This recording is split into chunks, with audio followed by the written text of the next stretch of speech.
Sean from Houston, we're calling you now. Man from the neighborhood. More Just around the block. Geographically speaking, yes. Hello, Sean. How are you? Hello.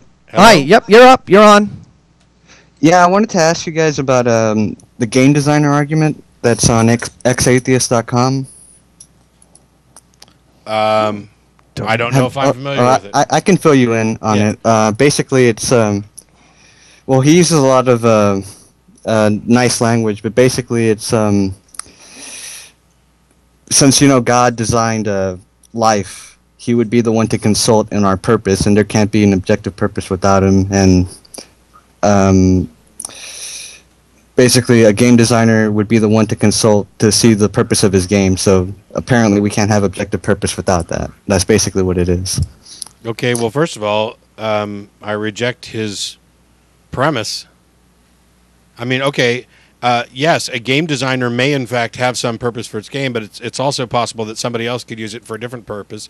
But this doesn't get us anywhere to say that in the same way that a game designer might have a purpose for his game, a god creating a universe might have a purpose for his creation. Okay, so what?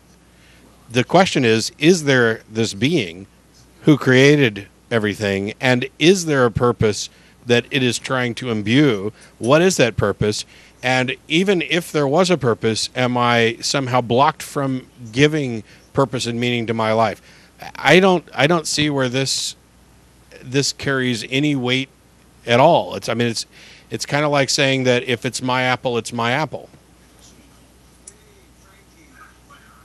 Yeah, I mean, it's one thing to extrapolate from something like a video game to, or any kind of game to the overarching reality in which we live, but you have to have a valid reason to do that. I mean, it's you can just say, well, it would be you could say, if a game designer has a purpose for his game, then if there were a designer for the whole universe, it might be reasonable to conclude that such a designer might have a purpose for the universe as well that is of a similar nature.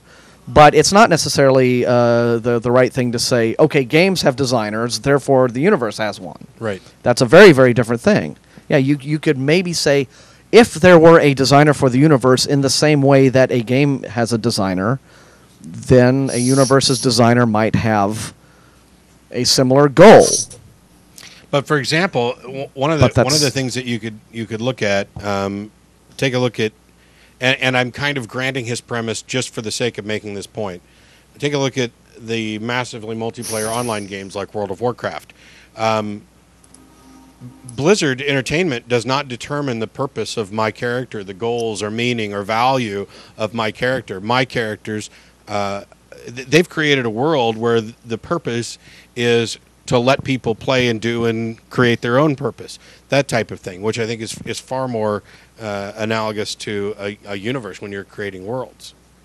Yeah. So at best, the universe is this ultimate open game design. Yeah. Well, it seems to me like it's a very specious argument because first, he doesn't seem to know what objective means, because in philosophy, objective basically means mind independent, or it means it can't be determined by a conscious entity. Basically, it has to be independent of a conscious judgment by entity of any kind.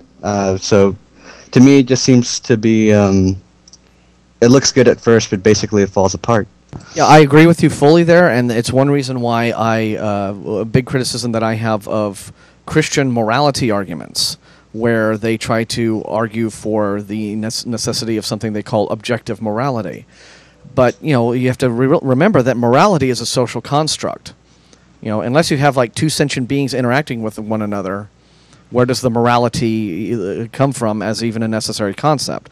On a distant barren planet where there's no life at all, if a rock falls onto another rock and breaks that rock, has the rock done an immoral thing? I mean, there's no is there any morality on the planet Mercury?